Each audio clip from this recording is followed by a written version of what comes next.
Good morning, fern fans. We're on day 25 of having little puppy fern with us, and today we're just going to start making a bit of work towards how to get dogs to stop pulling on a lead. So I'm going to talk about the differences between harnesses and leads and halties and things like that, and see which is the best one to stop a dog from pulling or to get a dog to walk nice on a lead. So harness is like a strap that goes around the body. There's a strap that goes across the dog's chest there, and then you clip the lead onto the back of the neck, and it's a perfect pulling device for the dog. The harnesses have become really trendy recently because of a great marketing team, which made harnesses look really attractive to people. They've got K9 and then their brand on the back, and for some reason people have seen everyone else with them and think, I want a bit of that. So it seems like every other dog I see at the minute has got one of these harnesses on. You can get a slip lead. So a slip lead is like it's a bit like a slip knot on a lead. You make a loop at the end of the lead, put it around the dog's neck. If the dog pulls or if you pull, the loop gets tighter and restricts the dog. And if the dog stops pulling or you stop pulling, the loop loosens off. And the idea there is, if the dog pulls or if you pull, it's uncomfortable for the dog, and that way the dog should stop pulling on the lead and the tension will all go. You can also get halties, which sort of go around the muzzle of the dog, sort of snap over the bridge of the nose and just under the eyes. And there are also there's a new thing called a figure of 8 lead, which is similar to a halti. It's made out of a slip knot, so you put out of a slip lead, so you put the lead around the dog's neck, and then you twist it around on itself and put it over the dog's muzzle. And the idea there is also similar to a halti, that you can manipulate the dog's movement because you've got the dog by the nose basically. Wherever that lead goes, the dog's going to want to follow, and it will, because it's. Imagine if someone had you by the nose and was taking you for a walk by your nose. Wherever they take your nose, the rest of your body's going to follow because it's quite unpleasant. Now, if you think about dogs as well, they communicate through body language all of the time, especially when they see each other.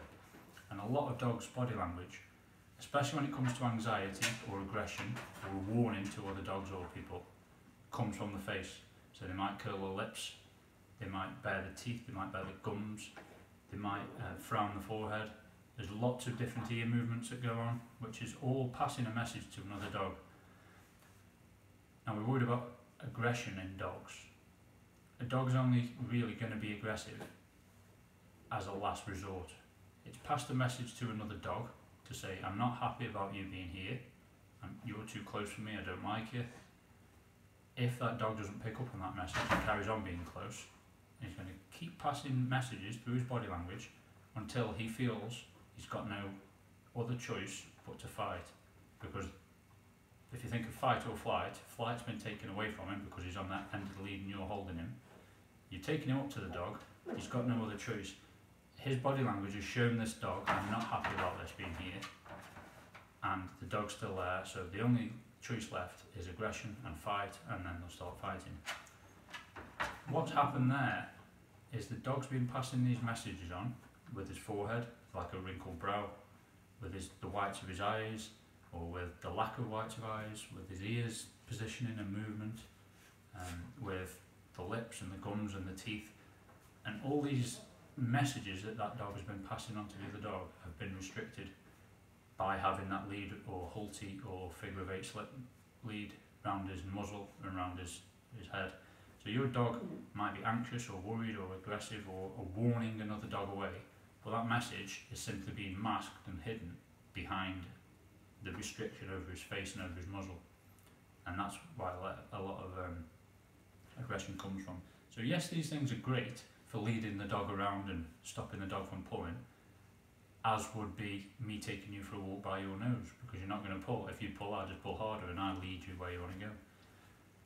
So yes, they achieve what you want to achieve, i.e. the dog isn't pulling, but they don't teach the dog not to pull, and they're also very restrictive in what a dog can communicate to another dog. So I don't think halties, figure eight slips are good at all for a dog. They probably lead to a bit increased anxiety and possibly increased aggression.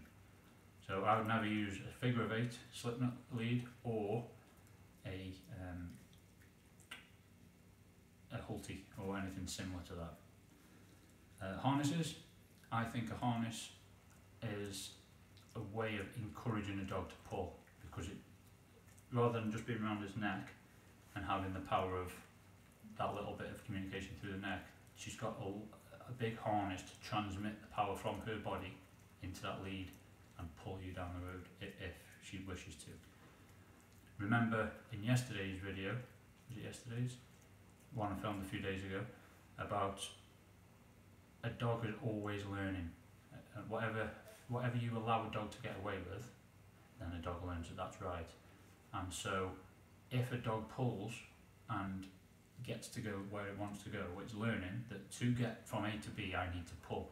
Now if you're giving it a really good transmission device, i.e. a harness, so we can transmit all that energy into the lead, you're teaching the dog, hey Buster, if you want to get down there, you've got to pull me.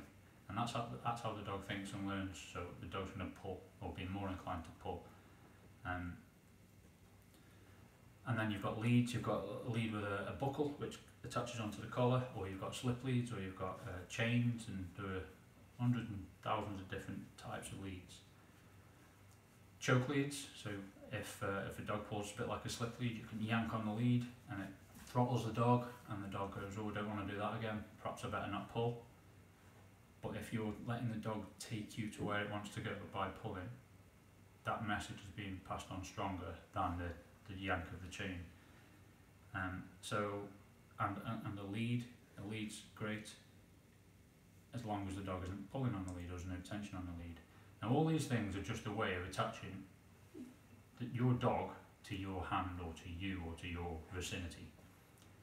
If you can forget all of the idea of which is the best thing to get a dog pulling, or to stop a dog pulling, sorry, if you can forget the concept of that a certain lead or a certain harness or a certain device will stop a dog from pulling, forget that concept. The thing that stops a dog from pulling is your training in encouraging the dog to be around you, in teaching the dog that if you pull or if there's any tension in the lead, we're going to go the opposite way to which you want to go. We're teaching the dog that if you stay by my side, it's better for you. The rewards, we're going to get to where you want to go quicker. If you get the concept of training in rather than using a certain tool or a certain bit of equipment to do that job, then you're going to have far more success with getting a dog to not pull and getting a dog to go where you want, and also getting a dog to enjoy being around you, to want to be around you, and to enjoy going out with you and spending a bit of time with you. So it's not the device, it's not the equipment that stops a dog from pulling, it's the person on the end of it that through months and months and months of repetition and consistency with their training, i.e. don't give in to the dog, don't let the dog pull, don't give any tension, every time the dog pulls go the opposite way, or if the dog pulls stop still, then eventually that's going to be far better. Then you can use a halti, a lead, a collar, whatever it may be, and you'll always achieve the same results. If you're used to using a figure of eight slip lead around the muzzle, and you think, oh, this is great, my dog's really well trained, she doesn't pull. If you then go to putting a lead and collar on the dog, you might not get those results. If you resort to good training, you're always going to get the same results as you want. So I can take my dog, I can go out for a walk. I did it a few days ago. I took the dog out for some training, and we walked around a great big fishing lake that had got fishermen all the way around it. So I just said to the dog, heel. She come, she stood next to me, and then she went wherever my left foot went. She stood next to me, walked past all the fishermen, a few of the fishermen had kids, having a bit of fun and excitement. She just walked straight past those distractions as if she was on a lead, because it's the training that I resort to, and I get the training into the dog, rather than resorting to, oh no, there's somebody there, let me get her on this lead quick before she runs away. I resort to having good, consistent, solid training. When I say heel, you stand by me. When I say free, then you can go and do what you want to do. But until then, Don't rely on equipment. Don't rely on marketing by all these companies that say that the harness with canine on the back is far better than any other harness, because a harness is a harness. Doesn't matter what colour it is, doesn't matter what shape it is, doesn't matter if the strap's there, or whatever marketing gimmicks they give you. Doesn't matter what Joe next door's dog's got. What matters is that you get some good solid training into your dog, that you pull, you don't get what you want. If you're nice and relaxed and walk on my side, we can go all day long, we can go wherever you want to go. So think about that. I've got a series or a playlist of how to get your dog to walk nicely on a lead. So what I do is I put videos in that playlist as a progression, so day one, or the first thing to start working towards, and then the next thing to start working towards. So watch that playlist, it might give you a bit of ideas. And don't expect fixes overnight. There are these programs on TV about dog handlers and dog trainers where people get in touch with problem dogs. My dog pulls my arm out of socket, and they show the main person on the program going to that house, spending half an hour with the dog, and the dog no longer pulls. What you don't see is it's not half an hour with the dog, it's hours and hours and hours and hours and hours of repetition with the dog, and also with the handler. And the most important thing about dog training is teaching the handler, not the actual dog. Dogs learn like that. It's us that are the daft ones that don't learn and don't get concepts, and we're lazy with things. So you're not going to get it in half an hour. You're not going to go from going down the road like that with your dog, half an hour later to having the dog walking at your side, looking up at you like he adores you. It's going to take a lot of repetition and a lot of consistency. But remember, every single time a dog does something, it's learning that that's the thing to do. So avoid the bad habits, avoid the tension in the lead, avoid any pulling on the arms, avoid any lunging or anything like that. Now if you can't avoid it, don't reward it. So if your dog lunges or pulls or there's any tension, do the opposite to what the dog wants. And the dog will learn eventually, if I want to go there, I need to be standing next to him, not trying to take him there. Hope that makes sense. I'm going to film another progression on lead walking very, very soon, and hopefully you and me very soon will have beautiful little dogs walking at our side, enjoying being with us.